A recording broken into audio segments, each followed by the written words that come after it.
now. All right. I'm just going to listen to this voicemail. Sure, do your thing.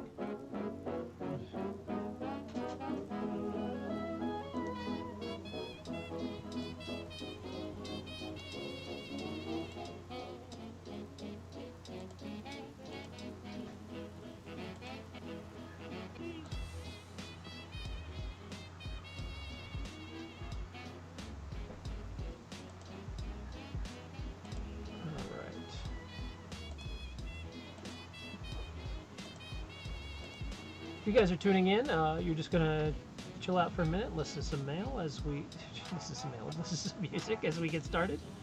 I've got to start all the streams up everywhere. The stream magic, if over at DLive and you now and our buddies at Twitch. Just takes a second to get everything up and going.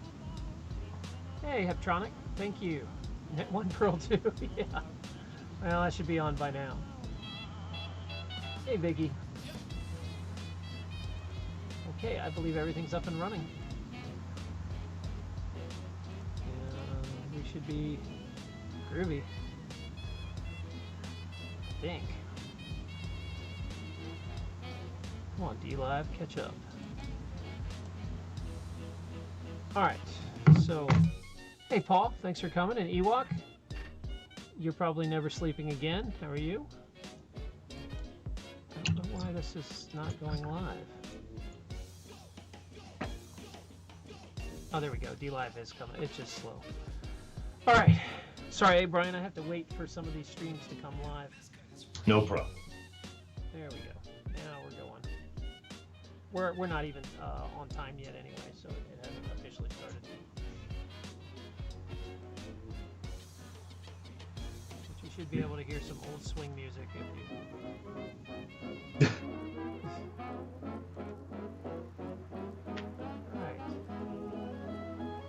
Obsessive crypto refreshing in the middle of the night. Oh boy, we're going to talk about crypto, huh? All right. Already diving in. Okay, so I'm just giving it one more minute for everybody to start filing in, and we will get going. Ewok, it's weird to see your handle over here because it's misspelled. Someone on Twitch has your name. I can't believe that. Although I think it's you. You probably have another account. Forgot about. I have accounts all over the place. Like my real email, Terran Lupo, I made years ago, and I can't figure out how to get into it. So I had to make like a whole second. That was my main email. It's like, who the heck would have my name, as an email? It's a little weird. So I know I have like all these old dead accounts floating around. Okay. So it is time. I'm going to start it up. All right, welcome to the show. Welcome to the hippest trip on Twitch now, ladies and gentlemen. You are jumping on that positivity train like a positivity hobo. You can still make it if you run down the track and jump on. We haven't pulled out of the station yet. I hope you are feeling what we're going to be dealing today, because we are going to talk and have a very uplifting, positive show. And hopefully you learn a little bit. It's going to be like Bill Cosby, but without all the scandal. Where he used to say... Right, wasn't that the Cosby Kids? Be careful, because you might actually learn something. So we're going to talk about that, and today we're going to have one of my favorite people that basically, we thought he was kidnapped by aliens for a while, or living in a cave. We didn't really know what happened to Brian, but I'm really glad he's back. And so let me tone down the music here and bring Brian on. Brian, go ahead. For people that, because I do have a lot of new viewers since you've been on, I realized when I was looking it was like 8 months or something. So every bit of it. Yeah, at least 8 or 9 months since you've been on. So why don't you tell people a little bit about who you are, what you do, and then we'll dive into the meat of this. Sure. Well, thank you, Taryn, for inviting me on. It's great to be back, and hello, everybody. It's wonderful to be here. So again, my name is Brian Haggerty, and I am a motivational speaker. I'm an author. I am an executive coach, and I also work with politicians. I am a former politician, and I train people in communication, language, business etiquette, social skills. I have school programs that I had put together years back, which are now in various schools in Florida and in New Jersey. But first and foremost now, I've evolved over the last 5 years since I first learned of Bitcoin into a cryptocurrency enthusiast slash investor, or should I say hodler.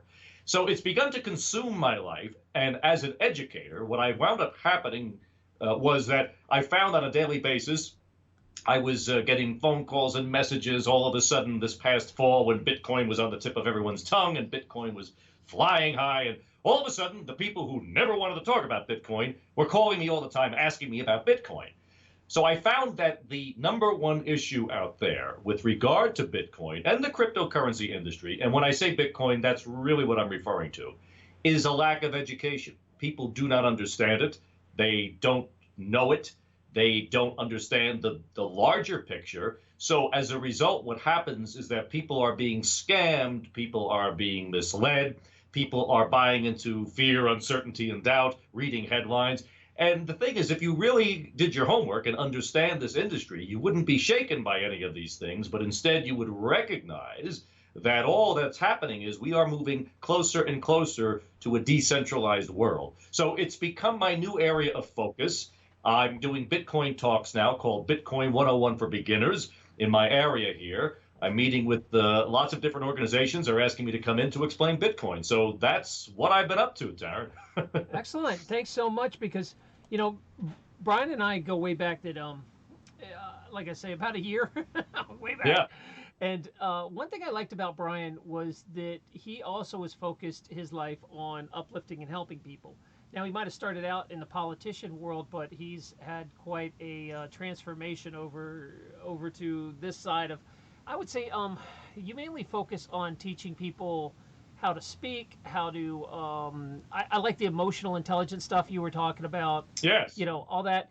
So we're on the same page. I trust Brian. He's a good fella. And it's interesting that a lot of people who are interested in uplifting their lives have started really paying a lot more attention to cryptocurrency. I've had numerous shows on it now. And now I started using crypto way back before people even knew what it was. Like, you know, I think I started around 2009 or 8 at PorcFest. People were trading back and forth on their phones with it. And so I had amassed a good bit of Bitcoin, and then I spent it on when Bitcoin got, I bought it for $5. So when Bitcoin Wow. got to $100, I was like, oh man, I made a killing. I'm Yeah, selling, right. you know, it's never going over $100. And then now I'm like, oh, I'm killing myself. And Oh, everybody else is like that too. But you know, it's funny. It's the only time I've ever been mad about making that kind of percentage. You know, like I bought it at 5 and I sold it like 110, I think. And I was like, oh, and I'm mad at myself for it. You know, it's funny how it's all relative. You know, so Exactly. so I got back into crypto, but I never really. I mean, I have a basic understanding of how it works. But what I got into it was for the freedom aspect. That I understood the Federal Reserve was, you know, pretty much a scam, and that every government collapses on their own weight of fiat currency. So, Brian, why don't you take people down? Why do you think they need to pay attention to cryptocurrency? Very simply because it's the future of our electronic money, which is going to be decentralized. And that's the key. Bitcoin is decentralized, meaning there's no central authority. There's no bank. There's no government. There is no board of directors. There's no CEO. There's no chairman of the board. It's open source, distributed ledger across the globe in what is now an incredibly large network of approximately 200,000 computers. It's also got some of the world's greatest innovators working on the project, which means that Bitcoin is continuously evolving and evolving, becoming stronger, becoming larger. So what this means is this is leveling the playing field for the entire planet. We have about 4 billion people on this planet who either don't have access to banking, or if they do have access to banking, it's not exactly secure banking. It's mostly corrupt banking. They charge exorbitant fees for these poor people to move money around. It takes days to do so. And frankly, if these corrupt governments manipulate their currency, which they mostly do, you have hyperinflation, which means that an individual cannot acquire any wealth, nor can they really participate in a global economy. Now, Bitcoin changes all of that because it levels the playing field. It gives every human being on the planet the opportunity not just to engage in banking, but to actually be a bank. we need to start to wrap our minds around this concept that we don't need an authority anymore. I mean, for centuries, we needed some type of central authority to engage in commerce because we had to be able to establish some type of trust. Well, people aren't really trusting their governments anymore. Not so much here in the United States, even though, there are certain things to be concerned about here in the United States. But let's look at Venezuela, where you've had hyperinflation. People's wealth is being evaporated. So what are people doing? They're getting Bitcoin. And Bitcoin is a way for people to opt out of the system, to basically say, you want to destroy your currency, you want to run it up and inflate it and crash it, be my guest. I'm going over here with Bitcoin. I'm going to preserve my wealth. And that's really what Bitcoin is. It's almost like it's a digital storehouse of wealth. It's like the new digital gold, but it's giving people freedom of choice, and it's opening up the planet to those 4 billion people to become a part of a global economy. Now, can you imagine the global wealth that we can create if 4 billion people are added to a world economy? It's stifling to the imagination. Yeah, and I want to take it even back a step, because all the points you made is awesome, and they're good, but some of you guys are kind of brand new to this and maybe not understand our current banking system. And you're like, Right. why would I trust this cryptocurrency? This stuff's just like not backed up by anything. Now, there was a time when gold and silver backed up the dollar. And then Right. through some sneaky politics, they removed that. So now the dollar is just backed up by a promise that a dollar will buy something. And if you don't like it, the government uses force to reinforce it. You have to take the dollar, the Federal Reserve note, the greenback thing, in the United States, I'm talking about, as currency for stuff, even if you don't want to. Hey, you have to recognize this currency. So that's the way they get away with it. It's not backed by anything. And when the politicians, this is something I think a lot of people don't understand. The actual money, if I collect all the tax in the United States, it only accounts for about less than 10% of the money the government runs on. About 90% they just print out of thin air whenever they need it. They just turn on the Right. printing presses and make money, and it devaluates the money. And that's really what inflation is, guys. Is, when I was a kid, you could buy a candy bar for 20 cents, and then it went up to a quarter, and now it's $1, and now it's $2. And it's not like the candy costs more. What happened is the dollar's weaker. They printed so much fake money, Correct. what's called fiat currency, that now that you can't buy much with it. So people got together, and it wasn't really till in technology where they said, if we're going to have money out of thin air, at least let us control it. Because what governments do is all the evil and terrible things that governments do could not be done unless they could print money. They have Correct. to buy influence and missiles and politicians, and if you took away their printing press, they lose their power. So governments don't really like cryptocurrency because we're taking away their power and giving it to everybody else. So that's where cryptocurrency started. The idea was, why can't we all just agree to have this currency and skip the governments, because they can. That's how governments control people. So what happened is they start making the cryptocurrency, especially Bitcoin was the first big one out of the gate, and people were like, oh no one. Why would anyone take fake currency? No one's going to adopt this thing. Well, boy, were they wrong, because over the years, Mhm. people have adopted it, and it is a way. I remember when I first got into it, it was a way for libertarians to move money and keep it private. It was like a very liberty-oriented coin, and it was a privacy thing. And then it became more of like an investment. All the big boys started getting in and putting money in. And it was one of these things that I remember, it's very difficult to move money out of one country to another without getting taxed and regulated to death.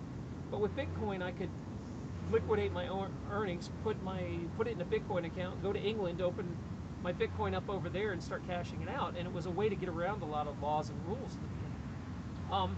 So that's the basic. Now Brian's taking it to a whole new level, saying, hey, the rest of the world that are trapped with these crappy currencies can now escape it if they have a cell phone. So Brian, That's right. go ahead and give me your 2 cents about all that I just said. Feel free to continue. Well, right, and you're absolutely right. The key with Bitcoin is that it is deflationary as opposed to inflationary. Now, what that means is When we were backed, when our dollar was backed by gold and silver, it was not inflationary because there is only so much gold and silver. Once they removed that and we went on to the fiat system, then they can print and print away, which is what all governments around the world wound up doing. Bitcoin is deflationary because there will only be a total of, because the source code will only permit a total of 21 million Bitcoins to ever be mined. In fact, the last one will be mined in the year 2143. We'll all be long gone. But every 4 years, the algorithm halves the number of Bitcoins that can be mined, making it increasingly harder to mine it. Mining meaning the solving the complex algorithmic equations that are used to produce a Bitcoin. And that's what you have. So all of these computers that make up the Bitcoin network are referred to as nodes, N-O-D-E-S. So they're really not computers like we're using right now. They are separate little nodes. They're called miners. And if you've ever seen them, they're kind of like a long box about 18 inches. They throw off an exorbitant amount of heat because the computational power that's going on, you hear it. Like when your computer's operating, you hear the fan kick on because it's really causing the hard drive to have to work. Well, these miners are mining things all day long, and that's the beauty of this. So they have to solve this highly complex computational algorithmic formulas to produce a Bitcoin, while at the same time they verify transactions. And that was what made Bitcoin work. You see, the problem was always the double spend problem, as they called it. How do we solve the double spend problem without a central trusting authority, whether it be a bank or a government? And I use that term loosely. Well, Bitcoin does away with that because now we have a distributed open source ledger. So it's kind of similar to this. It's going back to the days when you could take a dollar bill out of your pocket and hand it to someone, and you just did business with them.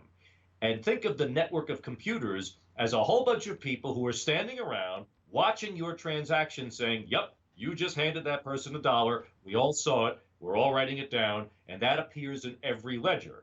And now, because of the nature of the technology, you can't hack the system. In fact, the bigger the system gets, more difficult it is to hack. People have been trying to hack Bitcoin from the beginning, but they can't. So when we hear about hacks of exchanges, they're not hacking Bitcoin. They're hacking the exchange. Bitcoin is about as safe and as secure as one can get. Does that mean that somebody one day can't figure out a way to do it? I have no idea. But right now, it has lasted the test of time, even though it's only been since January of 2009 when the first Genesis block was formed. But the moment that happened, and the longer it went on, and the more people bought into it, the more people are realizing we don't need fiat currency. In fact, we don't want fiat currency. So, of course, as the old adage goes, with any type of war we're fighting, and I use that term not in terms of military war, but a war against our freedoms.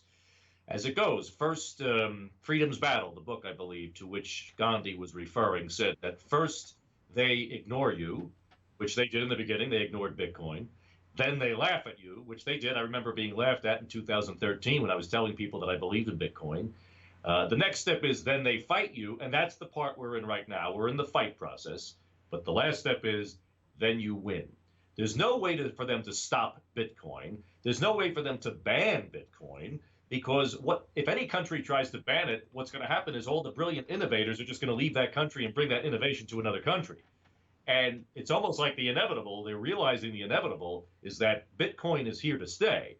Now, Bitcoin is the leader. It's the oldest. There are many others out there, and there are also all sorts of altcoins popping up, which can be used for many different applications.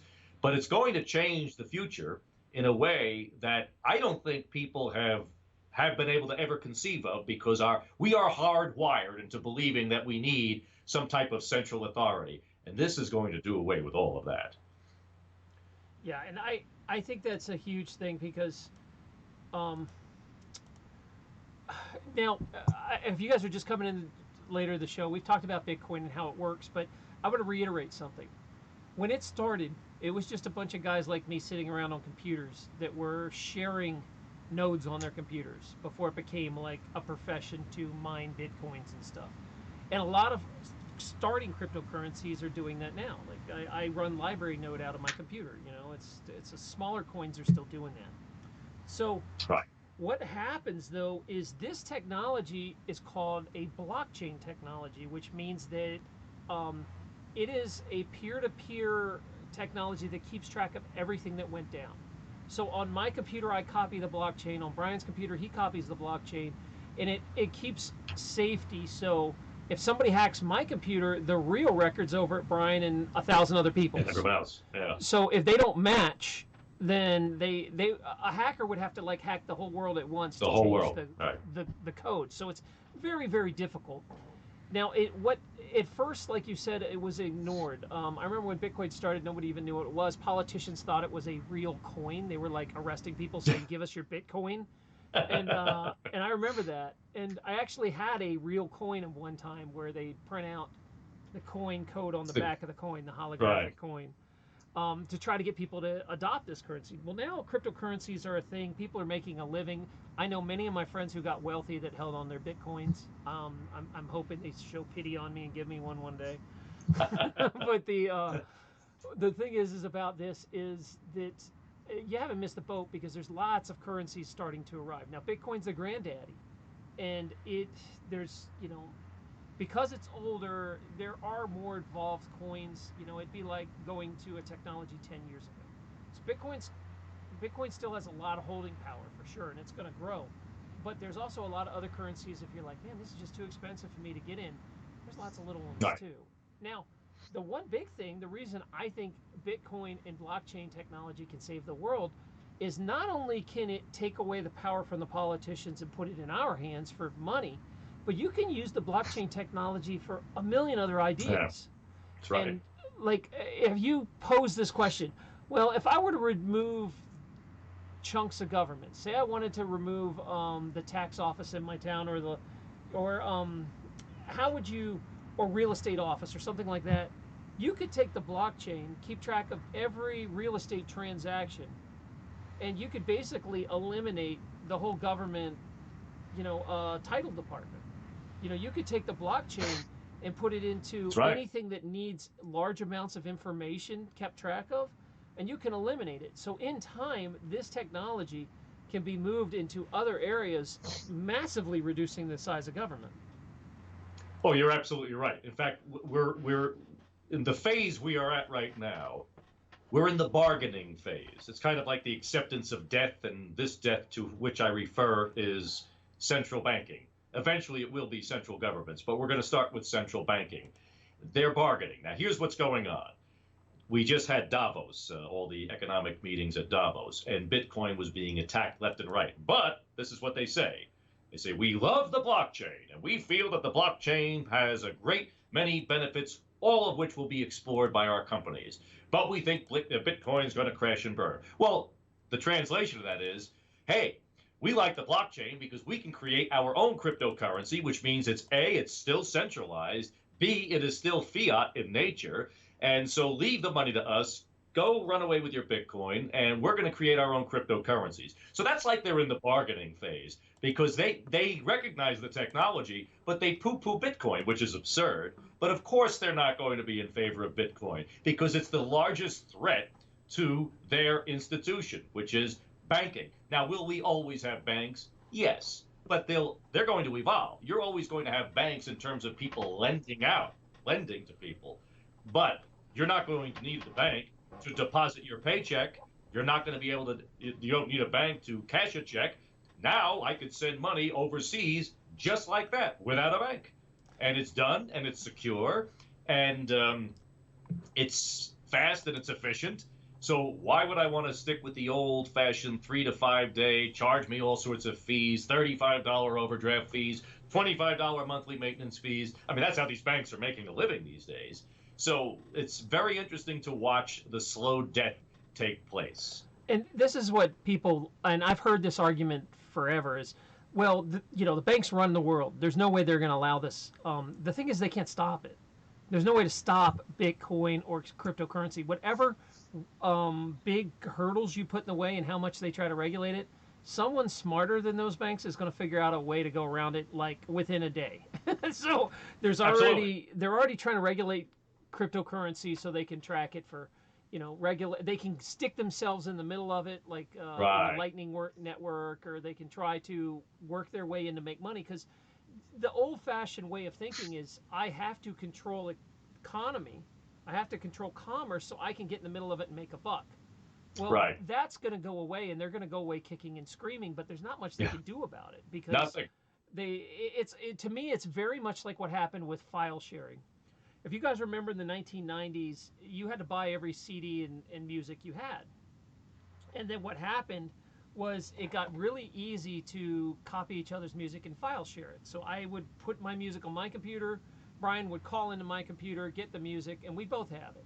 And then he'd share it and share it and share it. And then these gigantic hundreds of thousands of peer networks would appear like Kazaa or LimeWire, and you'd share money. Share music.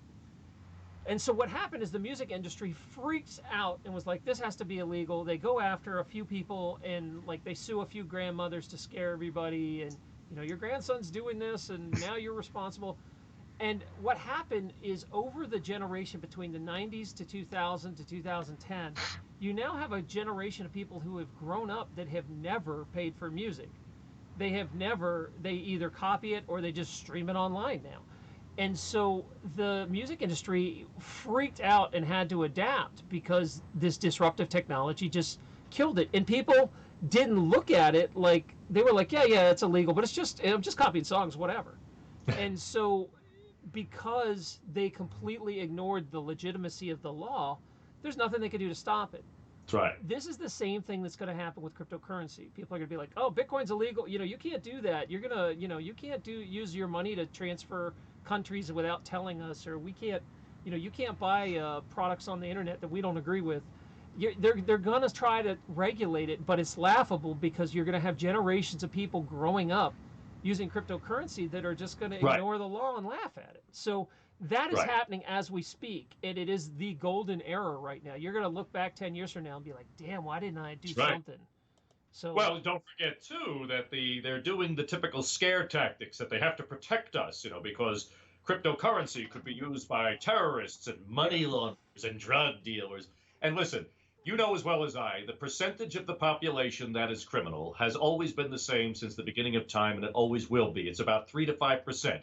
The assumption that 95% of us have to be barred from changing the world purely because of a couple of criminals, because where are the real criminals? Let's face it. The real criminals have been using money, the US dollar, euros. Most of the criminals are really the big top governmental people who are as corrupt can be. So the whole thing is a joke. But the difference is people realize that now. People are not trusting governments, which they shouldn't, because absolute power will corrupt. Absolutely. So this is such a beacon of freedom. And the other thing it does, Taryn, which so many people have been so concerned about, the whole idea of a one world government with a one world currency run by a group of elitists, the cabals. And we could see that they're, in a way, and I don't subscribe to some of the insane conspiracy theories, but there was no doubt that the worldwide global elite were looking to have a one world government and a one world bank and a one world currency. Now, what's to say if then, as they've been trying to clamp down on free speech, and also telling you, by the way, what you can and cannot think, as we know. Well, if they don't like what you say, they could turn you off, and then therefore you will not be able to buy or sell or have any access to the one world system. Bitcoin crashes and burns that whole scenario. So that's nothing to worry about as long as Bitcoin keeps doing what it's doing. Thank goodness. Yeah, a lot of people can sit there and focus on the negative and, well, they're not going to just, they control the world. They're not going to allow this. They can't stop it. They'd have to like take away technology completely. And even then, people will find a way to figure it out. Once you've had a taste of this kind of freedom, it is too hard to put back. And now that once these technologies, because there was a time where it was very, very difficult to use Bitcoin. You had to know someone, and you had to just sit there and teach you how to use it on your phone, and you'd exchange it. Now you just within 20 minutes, watch a how to use Bitcoin tutorial, and you're good to go. You can go start trading and doing stuff. And it will get easier and easier to the point where your grandmother can pick up an app and use it just like money, and you won't even notice. There's already, Brian, correct me if I'm wrong, but isn't there already debit cards that are linked to your Bitcoin if you want, that you could just simply use a credit card? I do know that there's one coming out in February called Light Pay, and I can't wait for it because I am a lover of Litecoin, by the way. That is my largest holding. And I'm going to be able now to transfer Litecoin onto this Visa card and be able to use and spend my Litecoin, which is going to be absolutely amazing. So yes, there are some out there. Now, there's going to be bumps across the road as we get this, as with any new technology. We're going to have bumps, we're going to have issues, and there are going to be people negative on it saying, well, you see, you can't trust it, it's not going to work. But like with anything else, everything has to evolve, and innovation takes time, and we learn from our mistakes. So it's going to be really exciting because this next year, 2013, is the year of the cryptocurrency. Make no mistake about it. Yeah, I believe 2018 is the year of the crypto, because this is gonna. I'm very excited about it, and it's all the talk. Like, I called my brother, and me and my brother had a discussion for like an hour on cryptocurrencies, and I was like, "Where did I've been talking about this for 8 years. Where all of a sudden you're an expert at it? He knew way more than me." I was like, "What?" Because again, I got into it for the freedom aspect, just because it was kind of Right. like a proof of concept. But now it's popular that like I said, my dad's talking about it, which is Yeah. amazing to me. So I think it is a sign of what's coming, and it can be a very positive sign. And with most disruptive technologies like this, Brian's absolutely right. It's messy. And one of the greatest quotes I ever heard was, "Liberty is messy." Hmm. There's a cost to living free. It's messy. It's not as organized as people want. But that's the price That's you right. pay to be free. And eventually the market corrects itself, and this becomes easier and simpler. People are like, oh, it's too risky. It goes up and down every day. Well, eventually there will be some cryptos that level out to only going up, 2 or 3%, and it's a lot more steady.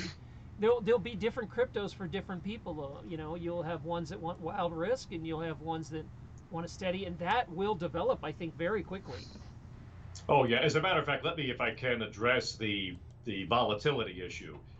Remember, Bitcoin's gone from 30 billion market capitalization to as high as 350 billion. It's a little less than that now in a year because of the lack of liquidity. So I equate it to this. Imagine if you have a bird bath and it's filled with water, and you take a stone and you throw that stone in the bird bath, you're going to cause ripples in the entire bird bath. Now, let's say you walk over to a swimming pool. You take that same stone and you throw it in. You're going to get some ripples, but it's not going to really have much of an effect on the whole pool. But now, if I go to Lake Michigan and I throw that same stone in Lake Michigan's not going to realize that a stone was even moved because of the size of it. So as more capital comes into the Bitcoin space, as more investment and institutional dollars, because the West Coast, Silicon Valley, these guys are all over it. There's a huge chasm between Wall Street and traditional bankers versus Silicon Valley and the fintech people. They know this is the future. They're all over it, and they're jumping on the innovation. So eventually, all currencies fluctuate. The dollar fluctuates every day, but because it's so big, the fluctuations aren't felt by the average person. So this volatility is going to eventually go away. And frankly, I like the way Bitcoin's been behaving. It went up way too quickly in December. I knew it was going to correct. We all knew it was going to correct. And of course, when Bitcoin goes or where it goes, all of the others follow. They all had a correction. And now they're trying to find a new foundation on which to build. And that's a good thing. It's a healthy thing. People thought, I read headlines every day. Oh, it's all over for Bitcoin. The big crash. They refer to it as a crash. The bubble has burst. No, it hasn't. We're just getting started.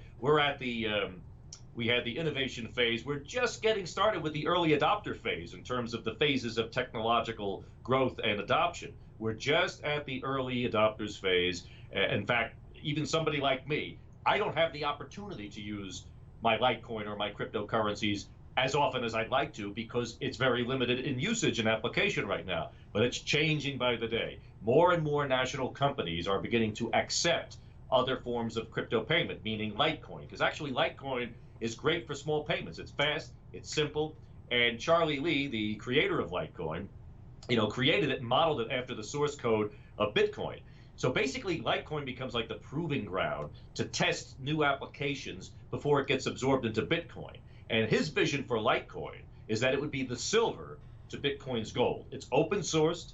The finite number of coins minted for Litecoin will be 84 million, so there will be 4 times as many as there will be Bitcoins.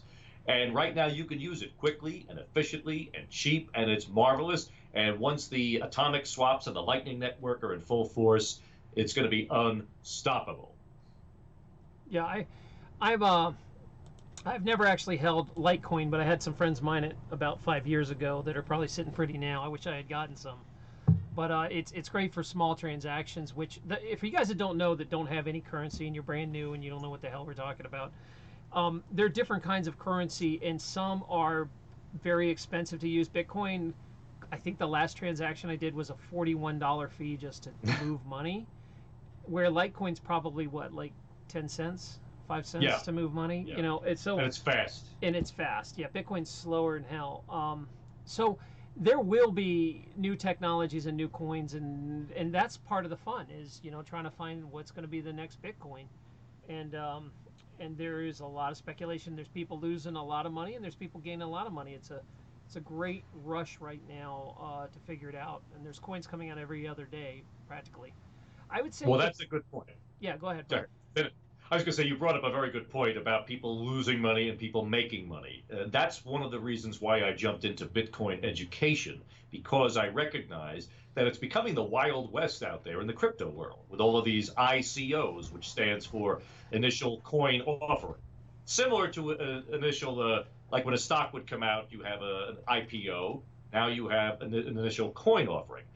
95% of these altcoins, these crypto coins, are not going to be around. They're mostly nonsense. They exist as a concept on a white paper, Right. but they haven't been put into any real-world application. So people are jumping on them because, hey, I can buy this for zero point 0.2 cents, and hey, if it goes up to 5 cents, I can make a fortune. And you can, but what I advise everyone to do is, number one, please do your homework.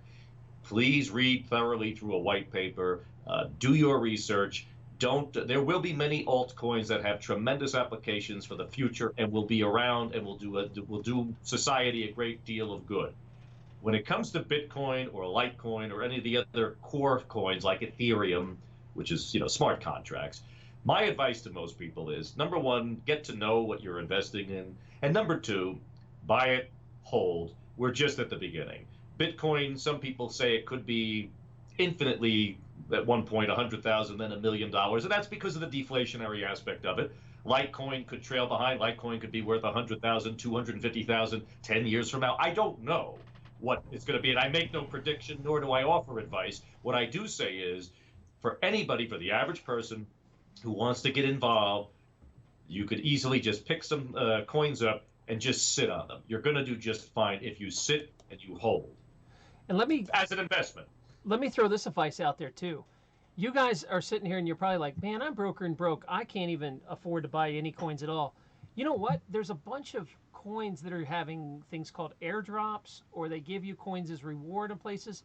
You can go around right now. And remember, I made these videos talking about how to get 22 library coins. Just setting up a library account right now because they're in beta and they're just giving away coins to get people to use it.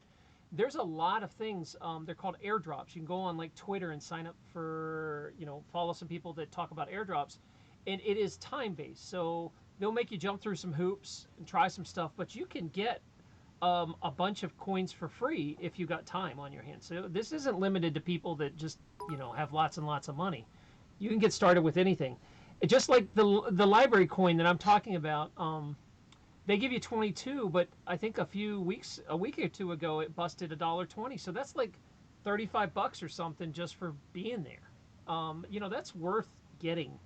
And what I would say with Brian and the advice, like I've done well with crypto over the years. I wish I had done more of it, but I didn't. But I'll tell you this, like Brian's saying, um, find stuff you actually know and use, and not just like what some people are telling you. Unless you're willing to just lose money like you're gambling at a slot machine. You can go ahead and say you have $1,000, take a small part of it, and say, okay, here's my gambling money, and here's what I know. And there are different kinds of cryptocurrency.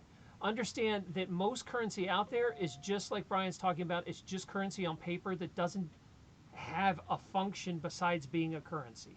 So other platforms use the currency, like Bitcoin, they'll pass it around, but Bitcoin doesn't really run anything.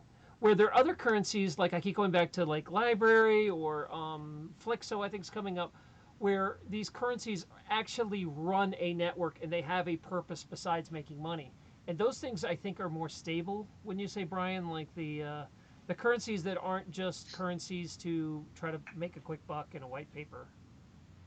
Correct. Exactly. That's the whole thing. I mean, if like somebody could put somebody could put money into a new altcoin tomorrow, and they could make 1,000% in 2 days. The problem is most of these coins are being pumped, they're being promoted, and you'll have the fake Twitter account set up promoting a coin. You'll have a marketing development budget behind it promoting a coin, but there's no substance to the coin. So you really have to be very careful. You have to do your homework. And getting back to like Bitcoin, back in December when it was experiencing an unbelievable run up, there were people, sadly, who were mortgaging their houses to get into Bitcoin. Now, here's what happened. When it began to come down, they panicked and they sold. And one thing I told everybody, well, my circle of friends and family, when we were seeing the major correction, I said, listen, this is expected and this is healthy. And I reminded them that you don't lose anything if you don't sell. So somebody who bought high, well, you bought high, but you're going to have to sit on it. You will eventually get that and more so back. But to trade these things, listen, it's a 24-hour market. You can go to bed and then Asia could whack whatever you're doing and wake up and it's a whole different world. So I don't recommend trading to the average person. You really have to know what you're doing. I understand trading, but I would never do it because I would go out of my mind. I want to be able to sleep at night. So it's a great thing if you just get something small. Back when Litecoin was still under $100, I said to people, listen, because I knew Litecoin had a better upward potential in terms of percentage in the near term. So I was telling everybody, listen, for the cost of going out to dinner, get yourself a Litecoin and forget about it for the next 2 years, which means don't be sending me news every day. Don't be calling me when the market goes crazy because it's going to go crazy. And I warned everybody. And luckily, I've been able to teach my circle of friends and family enough that now every time when they see a dip or the sideways trading or when the bad headlines are coming out, they see through it all and they're not moved by it. That's what's important. Yeah, I think that's good with any most investments. Is people lose their butt when they panic, and it's a very sit strategy. One of the best things that ever happened to me is I forgot I had a Bitcoin. It's the thing. I want to spend that thing, so now I'm happy about it. I'm just gonna leave it alone. That's it. And so most of the stuff I agree I will buy and sit on. I might take like $100 or $200, like I said, walking around slot machine money, and if you got that urge to trade, do it with a small percentage. Because if you're going to hit something big, it's going to pay off well at $100. Sure. Something like the Verge coin. Verge, if you put $100 into it, it's worth $1 million. Who would have thought? So if you're going to play with money, where you just have that urge to trade because you're missing it, then just do it with a small portion. And that is my non-financial advice because I suck at financial advice. Don't listen to me. I only adopted this stuff because I thought it was a cool freedom idea. I didn't do it so much for the investing. And now I'm glad that it's both. It's making all my libertarian friends rich. That's very true. It certainly is. And people keep saying, oh, I missed out. First of all, you don't have to buy a whole Bitcoin. Some people think that, well, I can't afford a Bitcoin. I said, no, you certainly can. First of all, Bitcoin can be divided into graduations as small as 1/100th of a millionth. So you can do that. You can put $2, you can put 2 cents into Bitcoin. I think it's silly to do that, but you don't have to worry about buying an entire Bitcoin. That's for sure. Yeah. And let's get to the next part with that, Brian, is, okay, there's a lot of people watching this that are like, all right, I kind of want to start, but I don't know how. Where do I go? What do I do? And I would say, even if you could afford, like Brian's saying, walking around money, $20 a week, $25 a week. Right. If you just kind of stick it in a few coins you like and just sit, you probably do all right, over time. Over time. Yeah, you're not going to crush it right away, but especially the bigger stable ones, you know what I'm saying, is I think you eventually get it. But Brian, how do people actually start? Because here in New Hampshire, I live in the promised land where there are Bitcoin ATM machines. You can walk around and buy Bitcoin with cash right out. Like, right. I have never got online to buy a Bitcoin. I've only bought it in person from friends and stuff. So, like, I don't know how to actually do it online. Okay, well, there's actually a very simple way to do it in the United States. You can go to the exchange Coinbase.com, It's safe, it's secure, it's been around for a while. I trust them. They're very, very well known. And that's a great way to start. When I say start, you can go on there and you can buy either Bitcoin, Bitcoin Cash, which I don't care for, but it's there, Ethereum, or Litecoin. Those are the only four you can buy on Coinbase. The others, you'd have to go to another exchange. But the problem is with the other exchanges, it's very difficult to set up. And for the novice, Coinbase to me is idiot proof. That's why a guy like me was able to use Coinbase in the beginning. But actually, I bought my first Bitcoin at a machine just like you did. I had to go to Brooklyn to feed cash into the machine because there was no Coinbase yet. When Coinbase came out, then I was able to take money from my bank, put it into Coinbase, and buy whatever I wanted to there and sit on it. Then, after a while, you can move your coins into a separate wallet. You could have as many wallets as you wish. I recommend people do keep many wallets. There are different types of wallets. Some are more secure. Some are called paper wallets, where you literally take your key, which is how you access your coins. You print it out, and you put it in a safety deposit box, or you make multiple copies. Because the more you take things off of your computer, the safer and more secure they are. But again, for the average person, open up an account on Coinbase, put some of your dollars in there, like you were saying, $20 a week, whatever is safe for someone. Like you say, you're running around funny money, your money that you're going to take and go to a casino with and put it in a slot machine. But don't start borrowing money. Do not take mortgages out on your house. Always risk or always invest what you know you could lose, and I don't believe you will at this point of the game, not with the safer ones. But just play it safe. And if you sit on it for a while, people are going to be very, very pleased in several years. I can tell them that. Yeah, Brian, in the South, we call that walking around money. Right, okay. You have to put more of a Southern redneck term. You take your walking around money and put it in there. Yeah, I want to start this year. 2018 is going to be my year of crypto. I'm going to start putting money in left and right. My strategy is this, guys. The reason Bitcoin got started was to protect privacy and take power away from the governments. I still believe that there is always going to be a heavy need for privacy.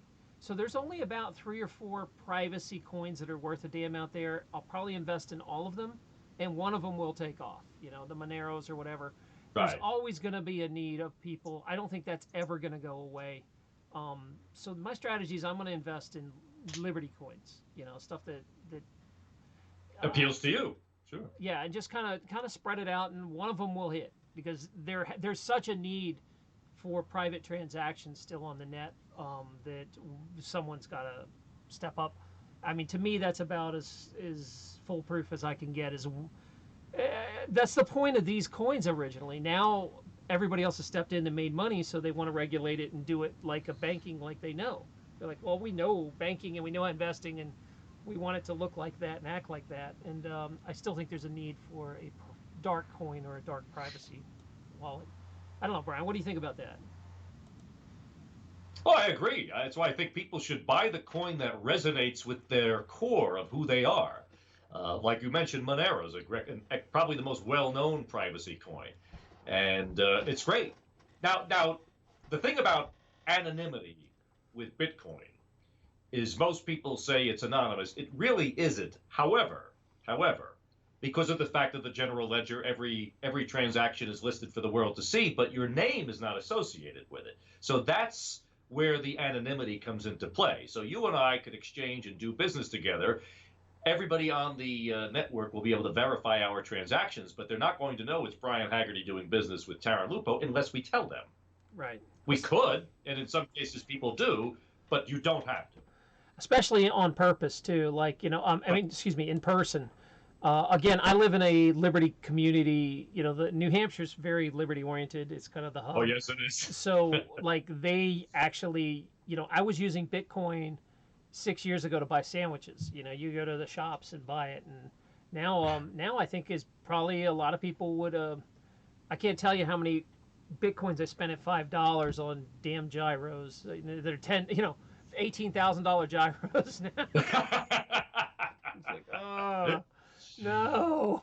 That's all right. Listen, there's going to be plenty of room. But I keep saying I kick myself because I feel like I missed the boat, but I didn't. I made a killing on it. So I think if you guys, 2018 is going to be the year for it. And if you don't, Brian, I'm going to hold this up. You'll need to look because there'll be a 10-second delay. If you guys remember this, this is, although it's really beaten up because I carried it in my wallet, this was a reminder of something I got. It is a Zimbabwe $50 trillion bill, if you've never seen one. And it was so, Zimbabwe, their bank got so bad that they were printing $50 trillion bills.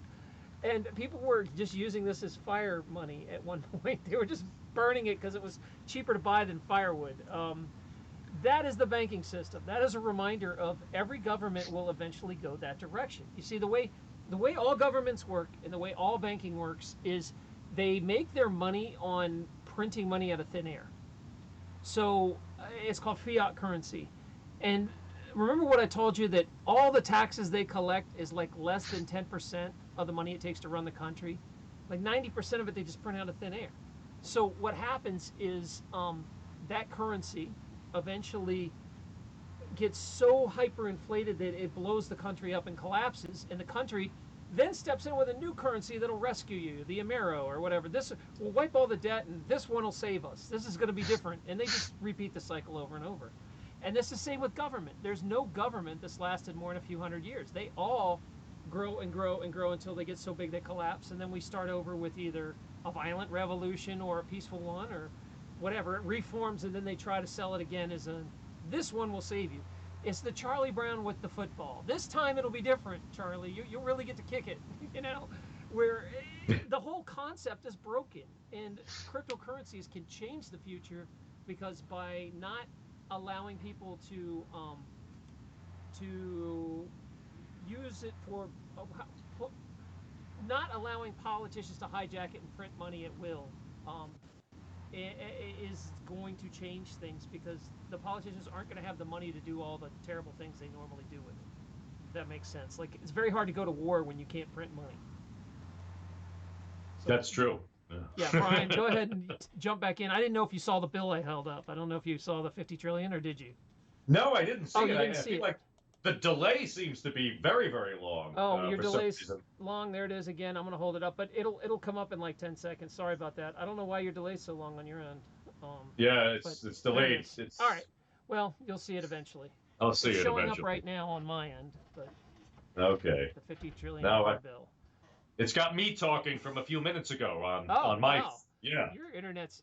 You might just hit the refresh button then or something. Oh, all right. I'll give that a try. Yeah, refresh it and I'll hold the bill up one more time. Did you guys see this? You guys want to see the $50 trillion Zimbabwe dollar? And that thing is so chewed up, because I seriously carried this around for years in my wallet, back when I had a wallet. But I think these are actually kind of hard to get now. There it is. Yep. There it is. I see it. Wow, 50. That's almost that's hysterical to me. To even write 50 trillion on a piece of paper, I would think that that's like a joke. I mean, it is the fiat currency is a joke, but that's hysterical. Yeah, it's really bad. Oh my God. Oh man. But you're right. You're absolutely right, and that's governments won't be needed in the future. Now, that's not going to happen overnight, and it shouldn't, because sudden change is always causes too much panic, and of course they're going to fight us every bit of the way. But it's going to happen very slowly, as more and more people become educated, become aware of the larger ramifications of what the Bitcoin revolution is going to mean to them and to the world.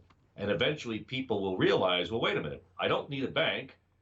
I don't need a government. And almost everything that a government does at this point can be handled by a blockchain and artificial intelligence as well. One quick thing about artificial intelligence, I have a very dear friend. I have a lot of friends who are scientists and very brilliant people. I truly believe in always hanging with people who are far smarter than I. That's how I learn things. And he said, listen, we're at least 20 years away from sentient artificial intelligence. He said at least 20 years away. So this Sophia artificial intelligence animatron that everybody sees and everybody is so freaked out about because it is saying these pronouncements about wanting to destroy the world and I can do this and I can do that is utter nonsense. It's just a pre-programmed animatron. That is not artificial intelligence coming up with its own statements and its own way of thinking. The programmers are programming it to say those things. Unfortunately, it's being conveyed or being portrayed as if she is or it is an artificial intelligence coming up with these ideas on its own, and that is not the case. Yeah, I can't remember the name of it, but maybe you can, Brian. About 2 years ago, there was a technology that came out where they were like, oh, we're going to release this AI robot that you guys can all talk to. And within hours, a bunch of trolls from Reddit got together and taught it to say Hitler was right. Like all No. its commands, they taught it to be super white supremacist and racist. And these trolls just did it for fun to watch people react to this AI saying all these horribly racist things. And they had to take down the program. And of course, so the news reports, if you go look, it'll be like, oh, AI says all this racist stuff and is a white supremacist. It's like, no, you can teach the AIs what to say. That's all it is at this point. Yeah. It's a program. Yeah. I have a different opinion because I feel like if AI really is smart and way smarter than us, it's going to look at this society and it's not going to want to destroy it. It's just going to be like, treat us kind of like children. I think it'll come to the point where it'll say, okay, the wars, we're going to stop killing each other. Like, smart enough people don't kill each other. They live peaceful way of living is the highest way to think and intelligence. So I would think that if these robots all come in, they're not going to go Terminator style and wipe out mankind. I think they're going to be very benevolent and intelligent. I would think it would be like aliens who are a million years ahead of us come down. Why the hell would they care about getting this low vibration and anger and war and hate? They're way past that stuff. So I think that AI will go that route. I know I'm opposite because most people are scared to death of AI and want it to. Now, I'm not welcoming it in. I'm not like, please come on in. But when it arrives, there's not a damn thing I can do about it. I'm going to just try to stay positive and hopefully AI intelligence are actually smart enough to not do evil things. Well, AI is already here, but what you're talking about is sentient AI, where all of a sudden this entity has been programmed and contains and has deep enough neural networks that it can contemplate its own existence and therefore then use information to come up with its own ideas and its own suggestions. We are many, many years away from that. My friend works in AI, and so that was one of the first questions I asked him. And he said, he said, everything that you're seeing out there, all the fear, all the anxiety, it's nothing but a bunch of nonsense. It's good. It gets views on videos. The headlines are grabbing. But as usual, when people are ignorant about a situation, I don't mean stupidity. I'm talking about ignorance, which is a lack of knowledge. They always fear the unknown. And there are plenty of people out there who love to play with people's fears, play on their fears, and to scare them to death. That's why I want to be an educator in the realm of Bitcoin, because it's the same exact thing. People need to understand it. When they understand Bitcoin, in fact, Andreas Antonopoulos, one of the greatest Bitcoin evangelists, the greatest Bitcoin evangelist out there, says Bitcoin is far easier to understand once you use it rather than it is to try to explain it to somebody. People have to actually use it to say, wow, that was easy. I just transferred money from here to there, and there was no bank involved. Nope. There was no third party. Nope. It was peer to peer. Well, hey, I want you to ask you if there's questions here coming in, because now we've talked an hour. If you guys have questions about any sort of cryptocurrency questions or anything for Brian, please ask away. They will be coming in here in a minute. But as far as, we should do an AI talk another time, so people still want to talk about AI. The way I feel, and Brian, I think the reason we get along so well is even though there's scary stuff out there, if I focus on it, all I do is cripple myself with fear.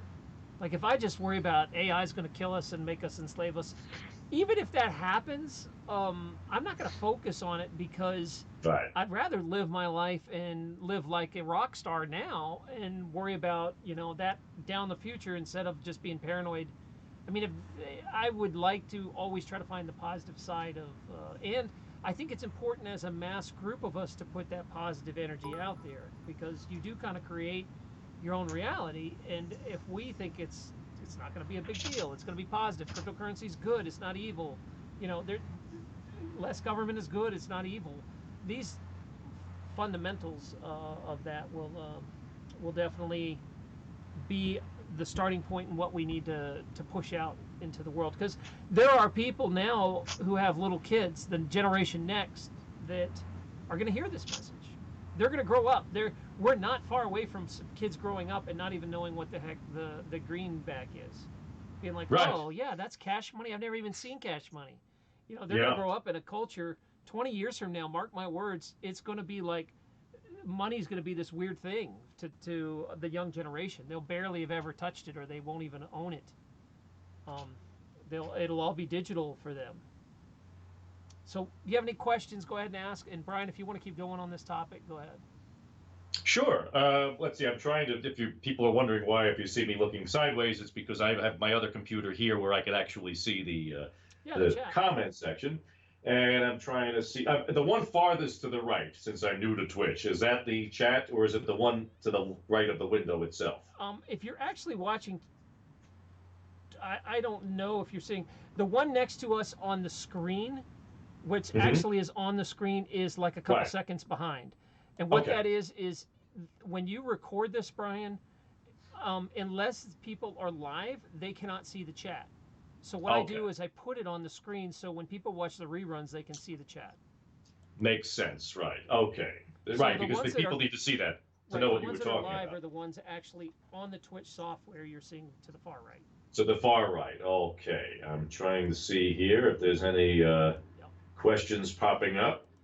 Oh, hey, Turgo TV, thanks for coming by. And also I want to say thank you to the Dutch Geek who swung by, some other channels that are streaming me and supporting me. So thanks for the love, guys. I appreciate you guys loving the channel here and coming by. Hello, Lava Girl. Yeah, Lava Girl's cool. Oh, Lava Girl did have a question for you. We have a lot of Canadian viewers. How does someone in Canada get involved? Is the regulations different, or can they just go around the regulations and just find someone here to just sell them a bit, some Bitcoin or something? There really aren't any regulations yet. The United States really hasn't regulated it. What they have done is they're treating it under the IRS as an asset class as opposed to a currency. That's why that's going to change eventually, because it's going to be a major pain in the neck. Because what happens now is if you are buying and selling your cryptocurrency, they expect you to treat each one as if it's a stock trade. So that means, and you're expected to self-report, by the way, because Coinbase does not keep track and provide the IRS with a whole report about what you did. Now, that may change, and I'm sure it will, which is why you can get out of Coinbase eventually and get into a private wallet. However, in the meantime, I really don't see much regulating going on in the United States or Canada. I'm not sure if you can use Coinbase in Canada because I'm not there, but that's a good thing to check out. But another good one would be Binance, B-I-N. I can't spell in my head. Figure you'll find it.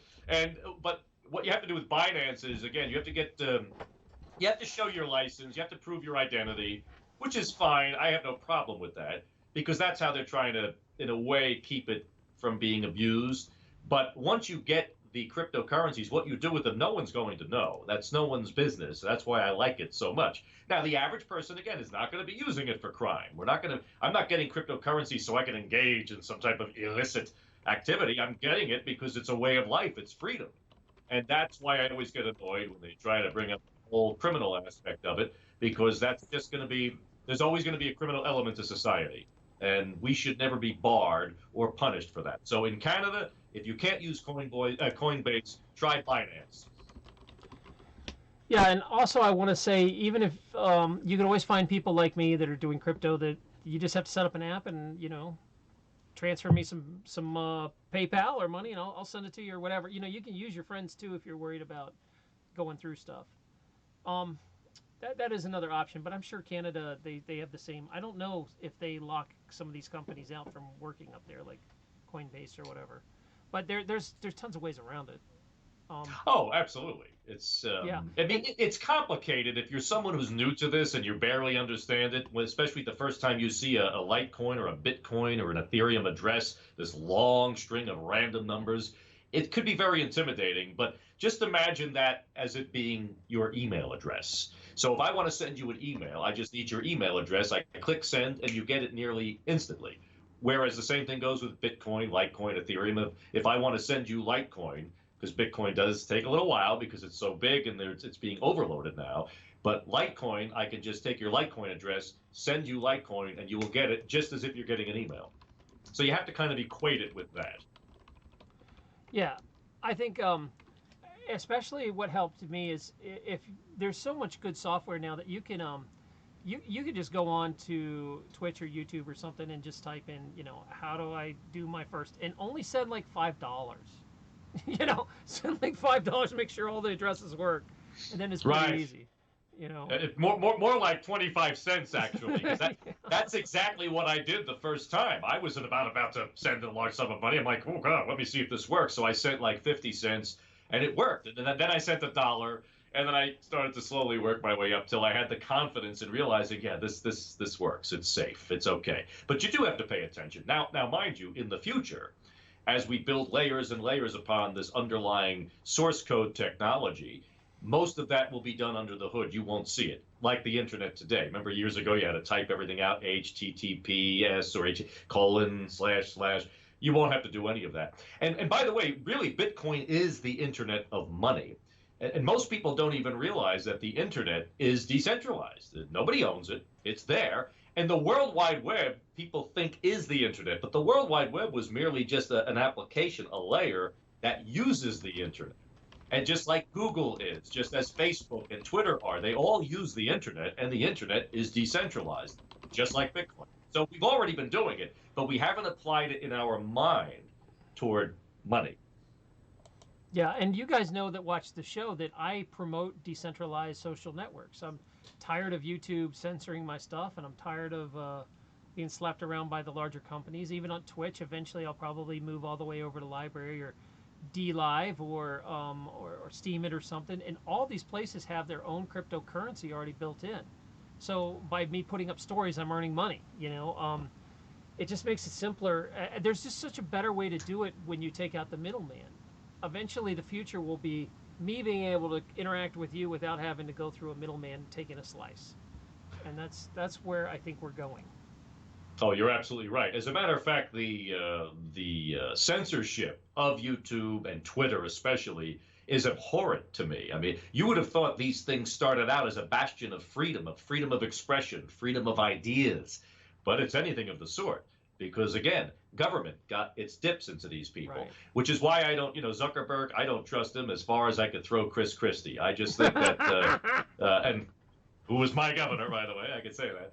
But, these guys are just too big, and they just get into that, upper class elitist world where they want to be wearing their black tie, sipping champagne, eating caviar, and getting driven around in limousines. And that is a very dangerous world. But that's the world many of these people want to be in. But that's the world that's coming to an end.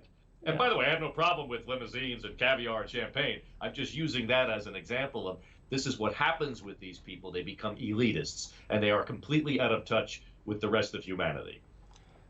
I've got a question coming in from Gigi Rollins. What if the internet gets shut down? Government have done it and can do it. Now, I'm going to throw this over to Brian because we did talk about paper wallets and ways to protect it, that if your internet gets hacked or shut down. Basically, here's what's going on. If you guys didn't know, the internet's, because of the way it's built, it's very hard to shut down. It's built with a bunch of backdoors as a spider web. It was built to withstand a nuclear strike and be shut down. Now, what they can do and what they're trying to do is push everybody into nodes so they can just shut the nodes down. So in other words, like, you can't get on the internet unless you go through a cable provider or a phone company. They're trying to make a central place that then they can control the phone company and say, oh, no, you got to spill out all the information of we want to spy on these people and what they're doing that go through these nodes. They can shut the nodes down, but there are ways around the nodes that people are coming up with, like mesh networks, and eventually I think there's going to be a new technology that just completely goes around the internet. It's on its way. It's very hard to shut down the internet. I mean, 10 years ago they could do it, but now I don't know. Yeah. Brian, so let's talk about this. What happens if somebody doesn't have internet? Can they still get into crypto, or how's that work? Well, it's definitely going to be a little more cumbersome and a little more difficult. But as you say, you could either go to a Bitcoin ATM and feed it cash and get a Bitcoin that way and have it in your possession. which is why I like paper wallets. To me, that is the safest, most secure way of storing your coins. But you have to control your key. Your key, just as let's say your Bitcoin address is like an email address, your key is the same as your password to your email account. So I can send you an email, but I can't get into your account unless I have your password. That's why if you don't control your keys, you don't control your coin. Now, if they turn off the internet again, like you say, that highly improbable. But however, if we get one of those, if a meteor strikes, or they have one of those, what are they called? EMPs. EMPs, yeah, to destroy. Well, yeah, that'll put us out here, but then other parts of the world will be online.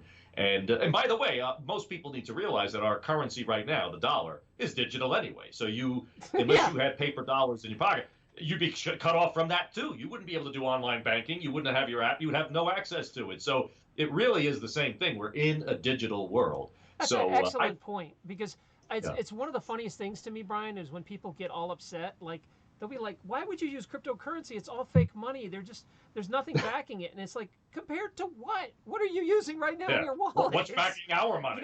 Because the full faith and credit of the United States government is backing our money. And if you get, and the funny part about this is, if you look at, say, what happened when Russia blew up, when the USSR kind of dissolved and there was like years of chaos, very few people would take any government money anyway. It went back down to like silver bullets and food, it goes to a barter system if there's an emergency anyway. So if that does happen, your money sitting in a stock or IRA or a bank is just as worthless as it's sitting in cryptocurrency. You common sense says you should have real life things that you can actually trade and have, always stockpile and be prepared for a little bit, at least a few months of stuff, I mean, come on, guys. Right. Well, I think another point to bring up is that people have this idea that if we were to lose power, let's say, or some type of catastrophe would take place, that within 2 weeks people would be turning on each other and robbing each other and killing each other for their supplies. And let's face it, with all the hurricanes we've had a good opportunity to see what people really do, and people really come together and help each other in the most dire of circumstances. I'm a believer in humanity's goodness. I believe the overwhelming majority of people are good people. We all want the same thing. We want to be happy. We want to live in peace. We want to be free. We want to be able to pursue our dreams. We don't want to be bothered by other people, and we don't want other people bothering us or doing the likewise. So I'm a firm believer in the goodness of humanity, but they try to portray humanity as being so close to the brink of destruction that we can't be trusted, and that's why we need this powerful government or military or people with guns to maintain order. Yes, there are always going to be pockets of people, but I trust human beings in general to do the right thing and to protect one another. Yeah, and that's a really interesting point, because again, if you watch this show, I'm all about positivity and looking at the best of people. And it's funny because when the news goes to these disasters areas, something like Haiti, where it's falling apart and people are struggling for fresh water, there's no doubt people do some shady stuff and steal from each other, and you do what you got to do to make your family survive. Right. But there are thousands and thousands and thousands of people coming to aid them with their own money, rescuing, churches sending stuff, all this wonderful outreach, that people are good during disasters too. It's not such a bad scenario. And so I don't know, how we got here from talking about cryptocurrency, but it does, I'm always going to look towards the best. Like what I saw when Katrina happened here, people were literally loading their cars up with water and generators and driving to New Orleans, and they were getting turned around by FEMA and the government. The government's the one that was the problem. They weren't helping. They were keeping people from getting help. They were turning around entire trucks of water, and so like when there's really emergencies, people step up and come together. And I'd also like to point out that some wonderful charity has gone on with cryptocurrencies. The very first start of Bitcoin, one of the first things they did with that money was feed the homeless in Florida. That there's a lot of charities that run on Bitcoin, right? Oh, absolutely. As a matter of fact, see, you and I are libertarians, And in a way, I'm also a classical liberal, if I may say so, in the sense where I believe in free speech. Freedom comes first, as far as I'm concerned. But I also believe in helping other people. The difference is, I don't want a central government deciding who gets what. I believe that when left to their own devices, I believe in the generosity and the true giving nature of human beings. So we're seeing this rise of this new political philosophy, which I think is only just beginning, that's going to then grow along with things like Bitcoin. And it's called progressive libertarianism. Not sure if you've ever heard of that. It's not around too often, but it's out there. And what it means is this: we believe in freedom first and foremost, but we also believe that people are better suited to help people in their neighborhoods, in their communities, on their block, rather than the central government. I do believe people are generous and would help anyone else in need and help that person be able to become self-sufficient, because we've already seen the failure of our welfare programs. Look, I believe everybody should have access to health care. I wouldn't want to say to somebody, oh, you can't afford health care, too bad, die. Well, that's not human. So, but I also don't believe that the government can solve that problem, because we know that it can't. We know that we get waste, we get abuse, and it winds up costing 1,000 times more than it should have if it were just organic and allowed to be done by human beings who have the right to self-determination and who, when given the opportunity, will, I believe, take care of those who need help. Yeah, it's kind of, I go back to what I had said earlier, that no matter what government, if you look at history, every single government goes so big, it grows so big, it collapses. Every one of them. There's not one government that's ever survived. So the arrogance of the U.S. to be like, oh, well, it'll always be this way and the dollar will always be the strongest and go U.S., go America. Where that attitude is always going to be a problem, because it's not very realistic. The way to break the cycle is cryptocurrency, to take That's right. money away from the power to print money from people that do bad things with it and give it to people. Now, there are going to be people that do bad things, but there's also going to be a lot of good. Like Absolutely. Brian said, only 5% of people are like criminally minded. 95% of people are going to do nice, good things with it. Right. Exactly. As Andreas Antonopoulos said, when the internet first came about, they said the same thing. Oh, it's going to be for illicit activity. It's for porn. It's for criminals. And what did most people do with the internet? They watch cat videos, as he says, and they didn't use it for illicit activities, gambling and all that. But listen, I'm a lover of freedom. If somebody wants to engage in gambling, if they want to watch porn, you do what you want. It's your life and your business. And why should the government be telling you what you can and cannot do? Is gambling good for somebody? No. Can it lead to addiction? Yes. But who's the government to stop that? Again, that's where community, friendship, family comes into play. We've eroded all of that. We've eroded family, we've eroded community, and now all we do is we look to Washington. And as a former politician, one of the things I always point out is that everybody every day wants to know what the president is doing or what Congress is doing. How about what your local mayor and council are doing? Because frankly, what goes on in your community has far more of an impact on your personal life than what goes on in Washington. Meaning, let's say you own a home. Well, the value of your home is directly linked to the quality of life and the governance in your local community.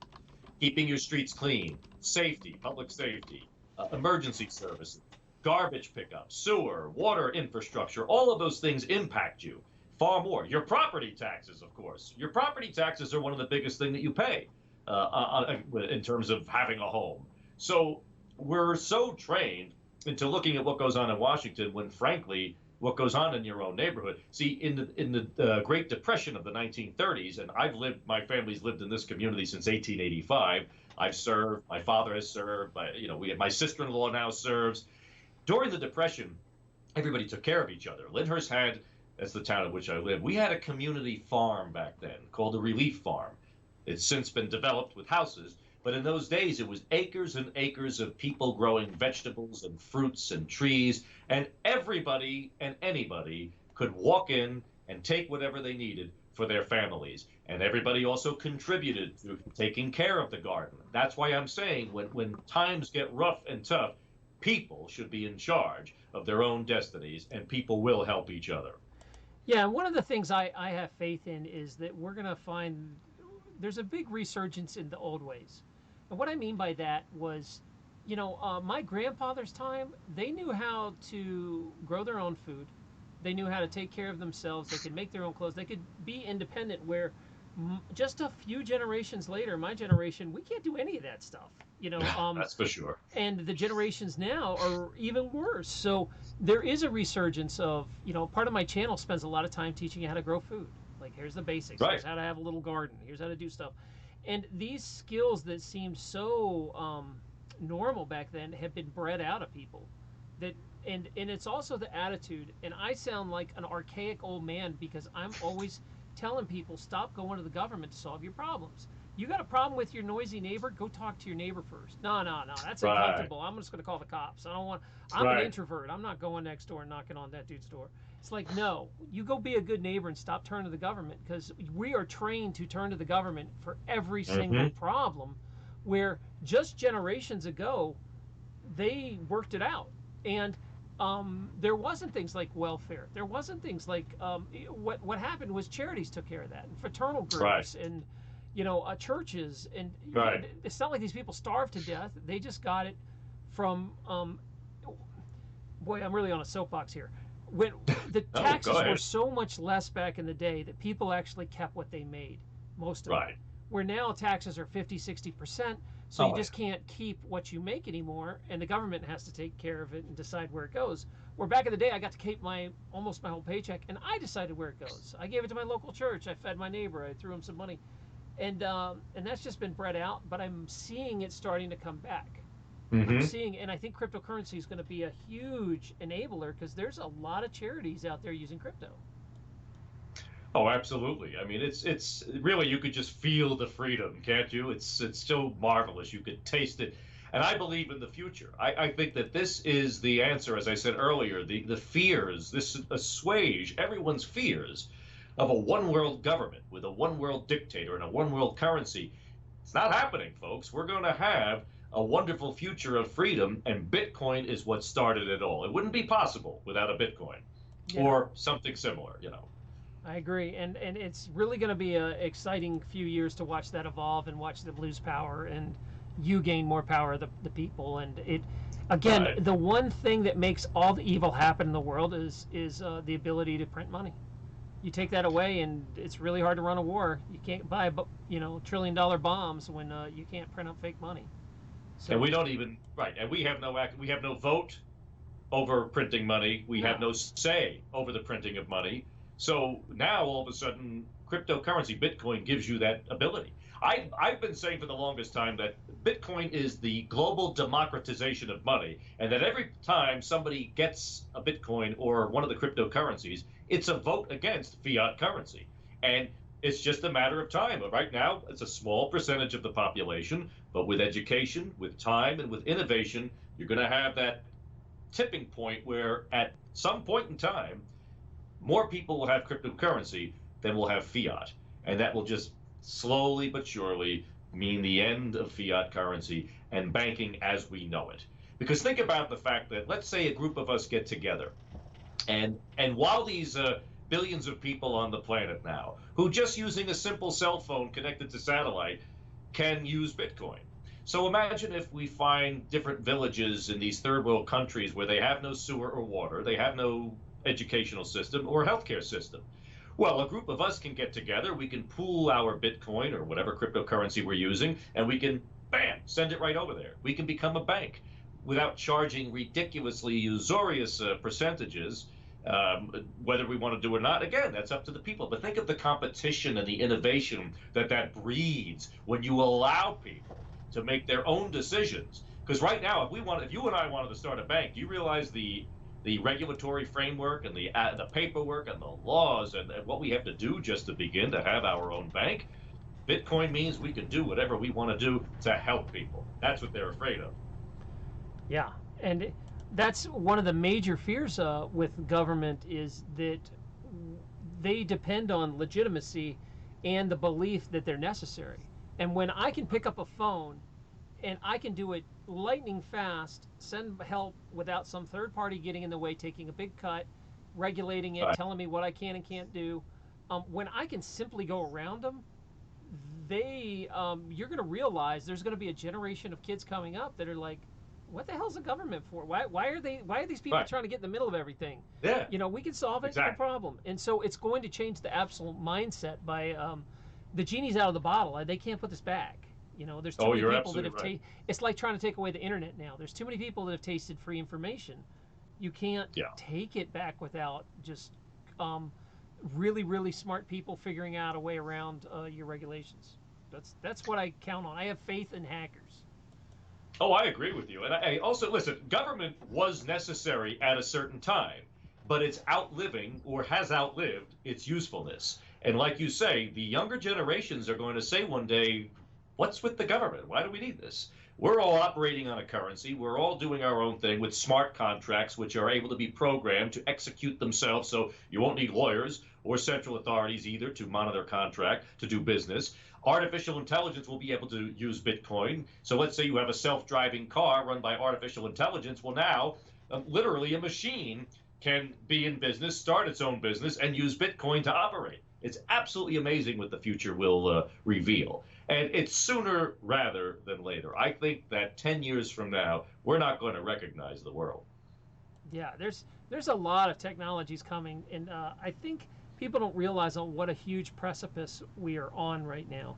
I did a story a little bit ago, Brian, last year called "The Death of Copyright," and what I mean by that is that we're getting to the point where 3D printers can almost print other 3D printers. When that happens, when I can sit around with my 3D printer and print other ones off for a few bucks for all my friends to have, and I can go to Africa and drop one of these things in a village and watch it reproduce, and we get to the point where we can 3D print machines easily, which is not that far away,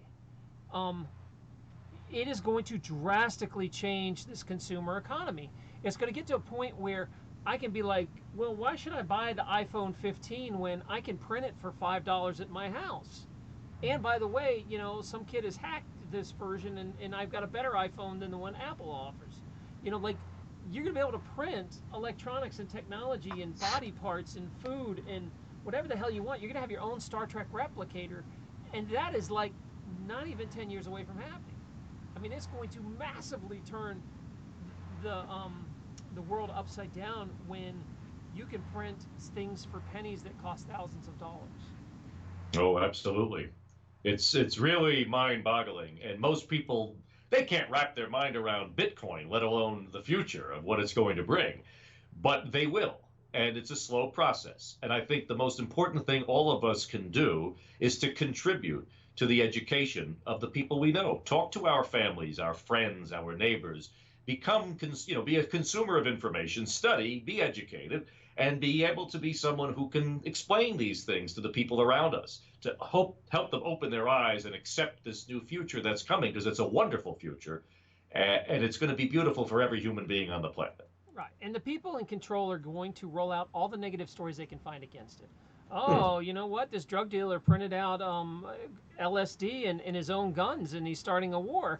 Well, what about the millions of other people that printed out, stuff to help their neighbors? And, hey, you can't afford to have plumbing? Well, let me print out let me print out a house for you. Let me print out, because there are 3D printers big enough to print houses. I don't know if you've seen that on the internet. It's crazy.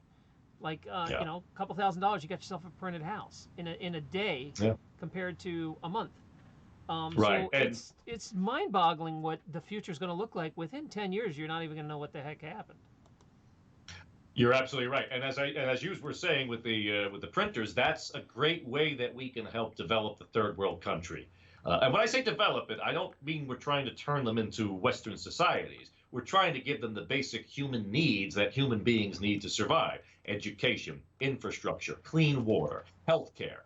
How they wish to develop their own areas is up to them. That is not up to us. It is up to them. But giving them the freedom and the resources with which to do it, especially financially, bringing them all into a global economy, the ability to participate, to create as much wealth as they would like, it's going to do so much for the world. And I think that, again, like we always say, when left to our own devices, human beings will help other human beings and do the right thing.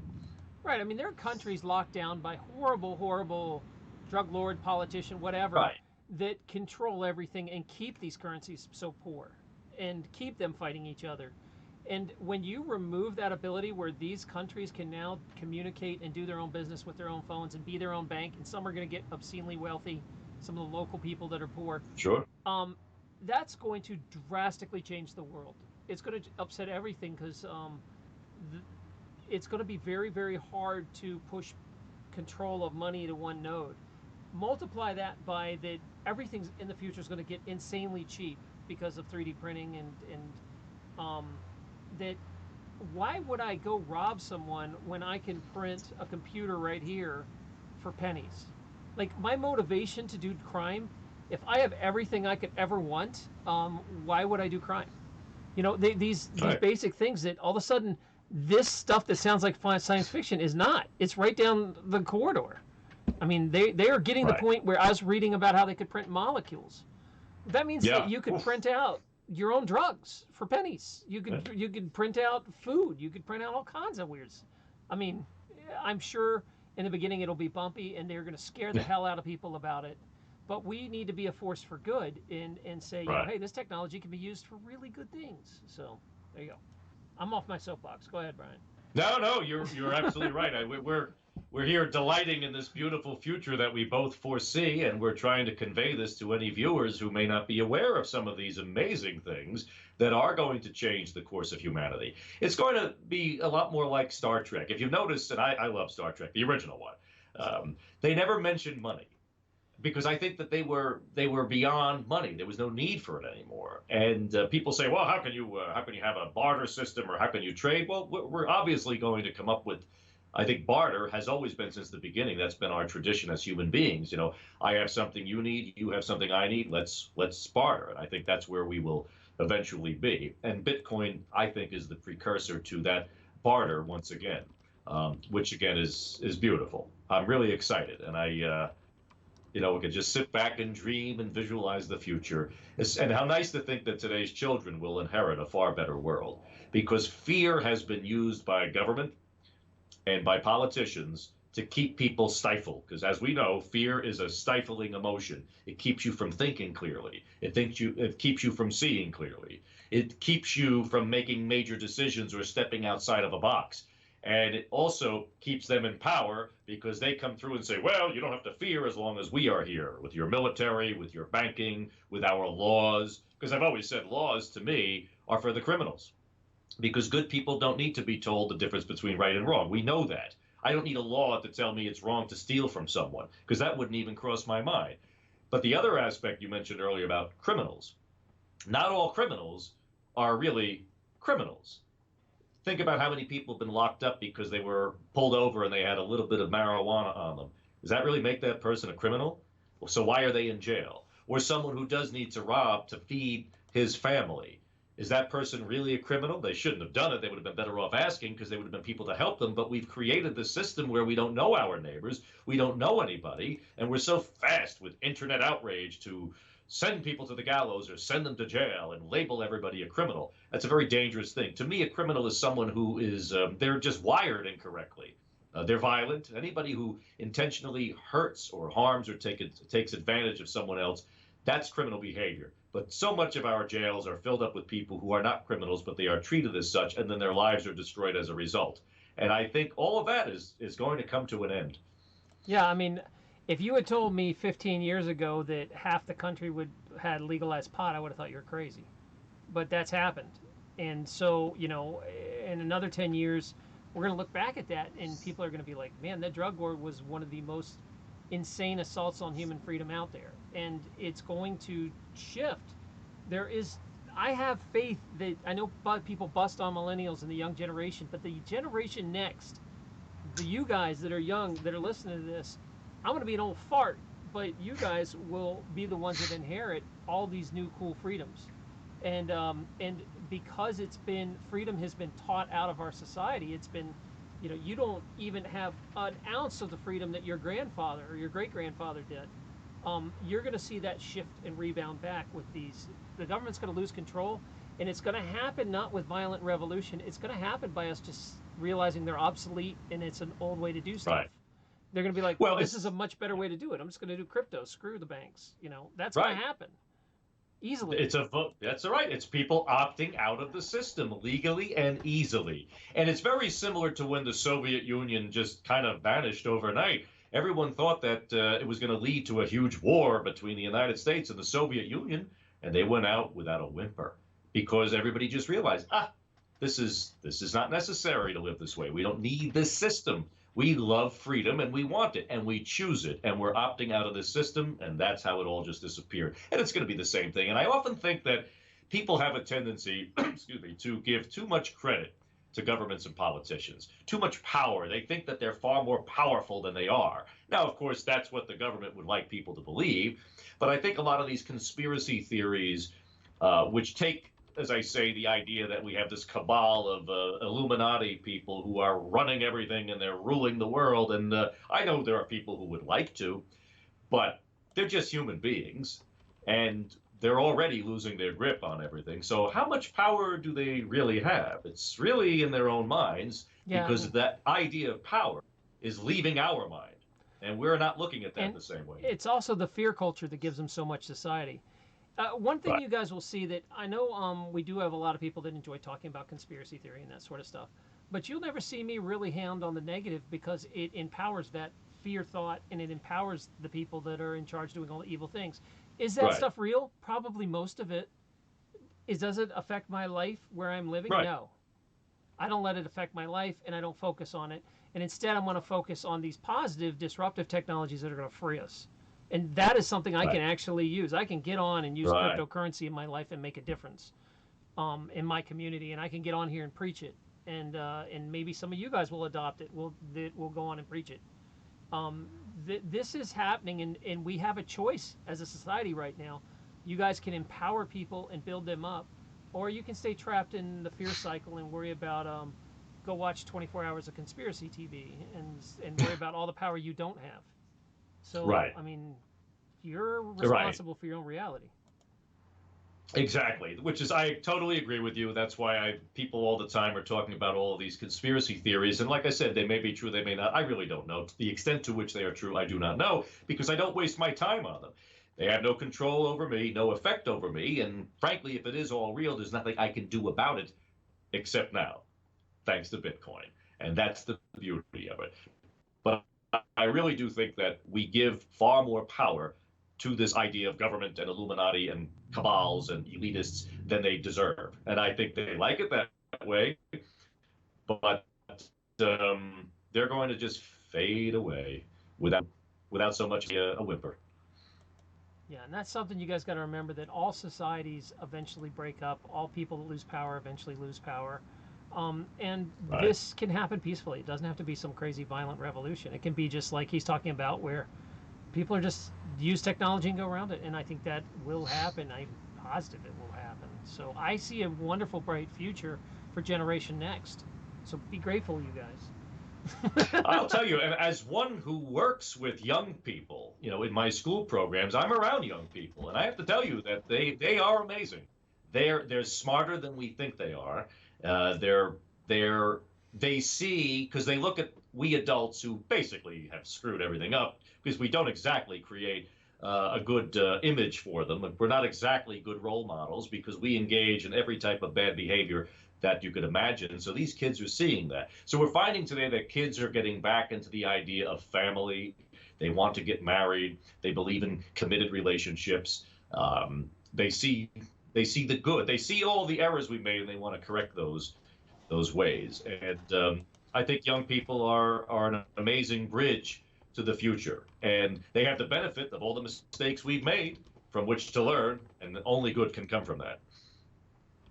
Yeah, I think a lot of people, especially, I tease it too, because I tease millennials on here, but as a joke, because I really do care about you guys, and I do feel that it's very interesting. I would think that this has happened throughout time, where, we look at the younger generation and be like, they're lazy, they're not doing anything, they don't have jobs, they're entitled, blah, blah, blah. But then, my grandpa looked at my generation the same way, and his grandpa looked at his generation. Just because I don't want to go out and shoe my own damn horse doesn't mean I'm entitled. They're growing up in an economy where it doesn't make sense to get a normal 9-to-5 kind of job. It doesn't make sense. That world doesn't exist for them like it existed for us, and we're like, why are they not doing what I think they should be doing? And they also inherited all these mistakes that these generations have made, and all, they're growing up at a time where they don't even understand what freedom is. Like, they can't just go work on their house without getting a bunch of permits. They can't paint their house a certain color without their neighbor's approval. They can't go to a bake sale without getting health department privileges. They can't do stuff that was very normal to do without government 20, 30 years ago. They grew up in a society that's not even a thought to them. I'm going to make you laugh, because when I was an elected official in my second term, one of my responsibilities was I was in charge of the health department. And I remember the person who was the health officer had come to me and said, we have kids selling lemonade. It was typical July, August. And I said, yeah, isn't that great? And he said, well, they need a permit. And I said, why? So he said, well, because they have to have a food handler's course in order to be able to sell any type of beverage or food that's consumed by people. And I said, you've got to be kidding me. I said, anybody who's buying lemonade from a child is not buying lemonade because they just want to have a drink. They're trying to help the child.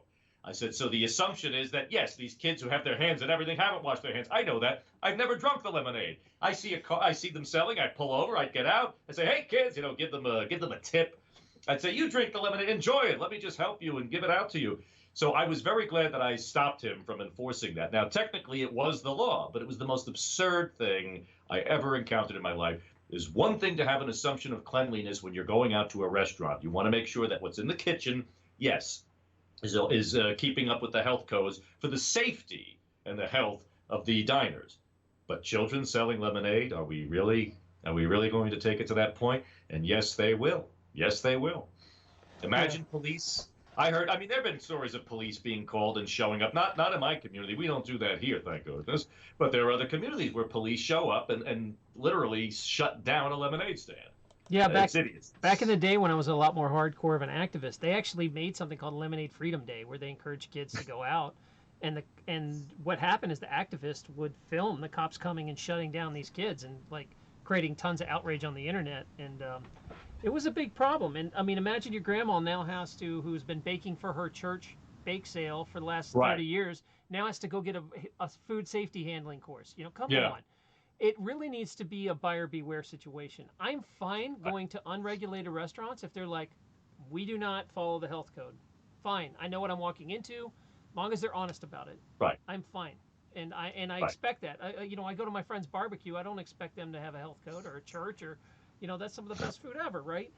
Of course. So it just blows me away. So I think, I'm more of a more freedom oriented, that as long as it's voluntary. Like, there's going to be places that say, you know what, it'll make my clientele feel better that I get a permit and I'm going to have a health inspection. And then there's ones that say, screw that. I'm not going to do that. And as long as they're honest, I take that risk as a consumer.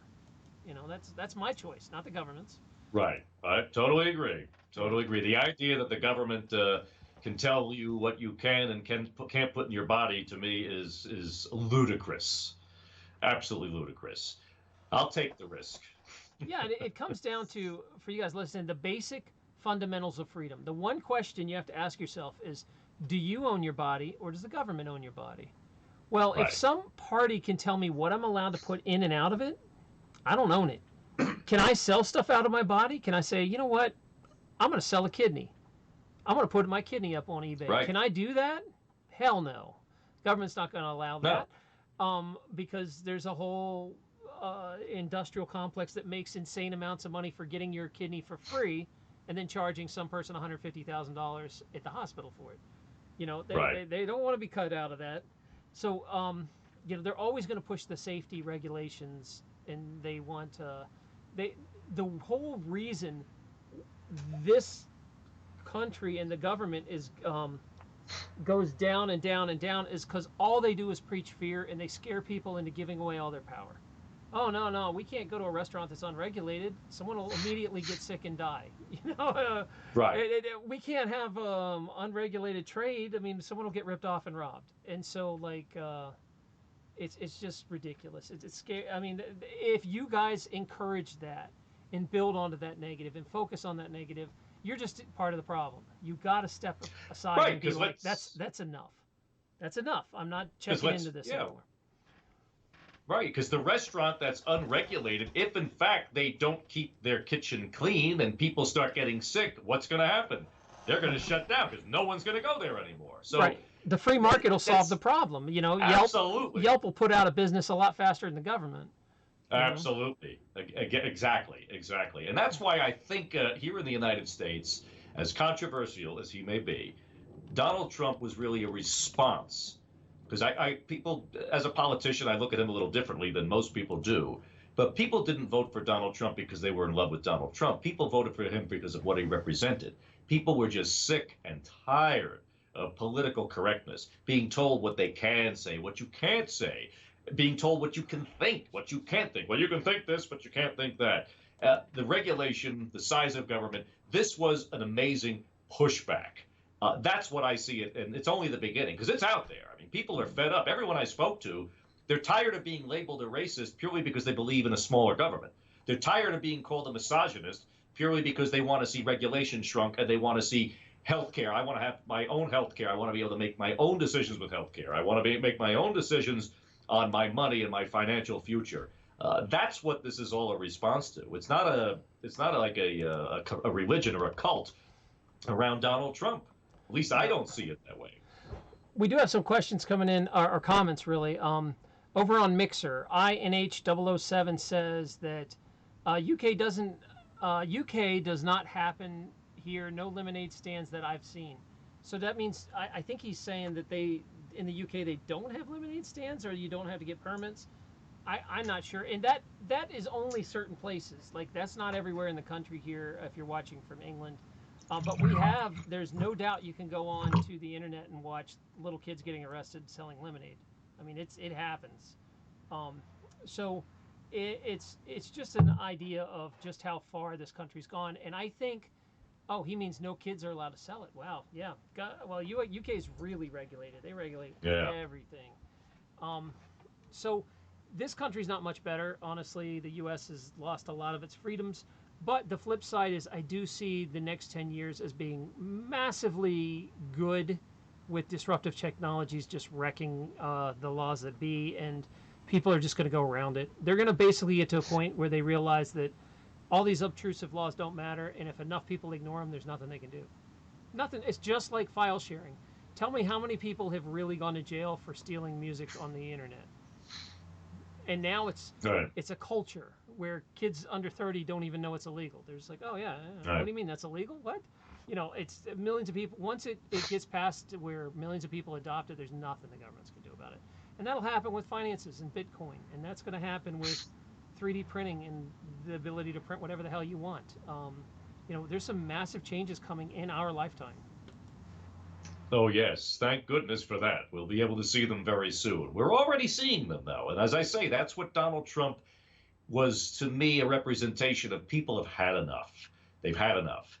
And he at least represented a pushback, a vote against the establishment. Because let's face it, Hillary Clinton was the establishment. She's been part of the establishment. And the politics, this progressive social justice warlike kind of attitude out there, just dividing people, causing people to fight. Everybody I know is sick and tired of it. I don't watch the news anymore. I stopped watching the news 2 years ago, and I've been so much better as a result. I stream everything, but I'm on YouTube, Amazon Prime, Netflix. It really depends on what you focus on, because if you focus on the big bread and circuses, the show of politics, red versus blue, and whoever's good this week and whoever's bad this week, and whatever politician, all that crap's a distraction where you could be using that energy to go do something good in your community. You're using that energy to get on and start a good podcast like he's doing, or go and talking to kids, or you can use that energy that is distracting and locking everybody into that negative thought pattern of living in fear of, I can't do anything because the government says I can't. Everything I want to do is illegal. You just step out of it. It's really, the grass is a lot greener on this side, Stop buying into it. I haven't watched the news for like 6-7 years. Honest to God, and you're not going to believe me, Brian, When I found out that Trump got elected, I thought someone was joking. I didn't even know he was really running. I was like, what? You know, I am that far out of politics now that I don't pay attention unless it is on my front door, like my mayor doing something. Because the rest of the national means nothing to me. There's nothing I can do about it. It's just a huge distraction and a negative mindset. So you're better off getting out of that crap and focus, filling your brain with positive stuff. Absolutely. And it works because where our thoughts lie, there we are. So what we put our attention on becomes our reality. That's not a new age concept. It's just reality. It's logic. If I'm focusing on negativity, it's those thoughts will I'll develop a long-term habit of thinking that way. They will consume me. They'll send bad emotions and chemicals into my bloodstream, and I will feel negative. I will become negative. However, if I focus upon what I love, beautiful things, wonderful things, those thoughts eventually will take hold. I'll have a long-term relationship with those thoughts. I will develop a habit of thinking positively, and conversely, then the emotions that are created by my thoughts and the chemicals that go into my bloodstream will be endorphins, and they will make me feel good. So we have complete control over how we feel in our existence. It all depends upon where we decide to put our attention, because there's only one thing we have control over, and that is ourselves. And it begins with the thoughts that we choose to think, very simply. So people when you give up control over your life to outside forces such as the stock market, the news, the wars going on, all the issues, all the corruption going on, if that's your energy, you have no control over these things. It's going to stifle you. It's going to destroy your life. Who wants to live that way? As I say, people, we all share the same things in common. We all want to be happy. We want to pursue our dreams. We want to live a life of peace. And we can if we choose to. Thanks for that insight, Brian. That was excellent. And I just realized what time it is. We got to wind down the show here. Yeah. But if there's any last questions for Brian, now's the time, guys. And Brian, you got all kinds of love. I don't know if you went back and read through the chat. I know you were talking some, but people like you in here. They're like, Brian's so nice and good. Oh, you got well, fans. You got fans. So where can people find you if they want to find out more about you? Because your YouTube page has been a little quiet lately. I don't know where you're at these days. Well, yeah, good question. First of all, my YouTube page really has a bunch of small, short videos on it that involve what I still do teach with the kids, but what I was formerly doing professionally, and that is communication, people skills, business etiquette, and things of that sort. So you could check it out. It's called Brian Haggerty Speaks. I do wish to start making new videos again. I do plan on it, but I don't know when that will be. However, if you want to really follow my thoughts on cryptocurrencies, you could follow me on Twitter.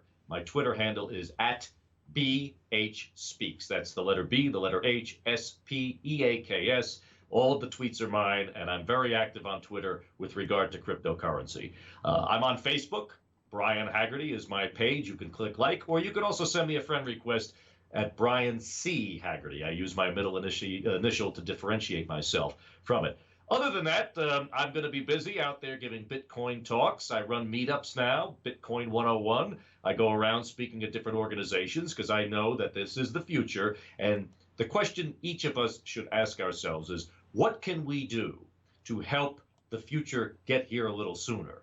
And I, as an educator, believe that my skills are better served teaching people about Bitcoin, it's the future, where it's headed, what it's going to mean to our future, to our individual lives, because that is most important, because then you won't be taken in by the fear, the bad headlines, the attacks that we're going to see in cryptocurrency. You will be able to stand strong because you'll have a firm foundation on which to stand.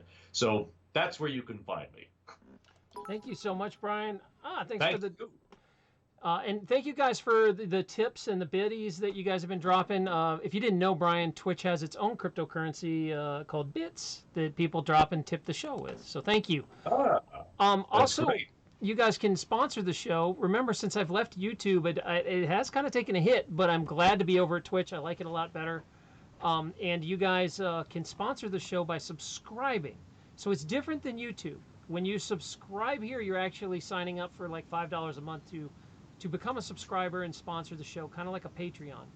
If you just want to follow me, if you're new and you just want to know when the shows come out, hit the follow button. It's a little heart. So that being said, guys, remember I am all over the internet. You can see me at all these other platforms over at DLive and Library and Speech and Steemit and BitChute and Twitch and Minds. All those have cryptocurrencies. So if you like the show, please feel free to tip me over there if that's more your flavor. The last things I want to say though before we wind down the show is I am very oops sorry Brian there we go. Very excited to talk about this topic, and I'd like to have Brian back again in a little while, maybe check in and to Anytime. yeah, I really appreciate it, Brian, because I think we're on the same path right now, and it'd be good to check in with you in a few months and see where you're at on this. And so, with my audience, I'm going to really kind of be pushing cryptocurrency this year, and for you guys to come with me, because there's no reason you need to miss this. And most of my fans are broke, and I would be nice if we all actually did something together. So just a little bit, get you in. And I'll probably have Brian again and some other guests on cryptocurrency to help us walk us through the process a little better. And also you can contact Brian, right? And he'll help you out too.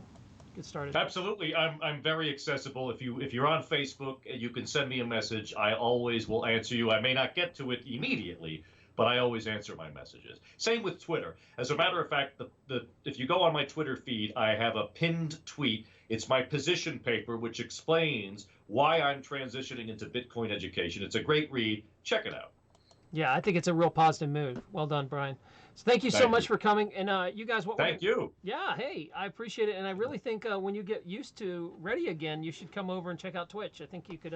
I'm going to. No, Till today, I didn't know it existed, but thank you. Well, YouTube's still good. I mean, you can use YouTube, but they kind of toyed with me too much that I'm tired of it. Yeah. But Twitch has a cooler audience. You can do more things. But what they are doing is Twitch used to be all a gamers platform. So it was all people playing video games. But last year, they wanted to compete with YouTube and made a category called talk shows and IRL, in real life, which is where I stream. And I'm starting to make some progress over here, picking up some people coming in to hear a talk show on Twitch. And so if you happen to do that, I'll help you, Brian, and get started over here. Because I do like this platform a lot better, and it is owned by Amazon. So if you guys remember that it's not going anywhere since it's owned by Amazon, and that if you are a member of Amazon Prime, you get, if you link your Amazon account to your Twitch account, you get to subscribe to me for free. It doesn't cost you any extra, and it really helps.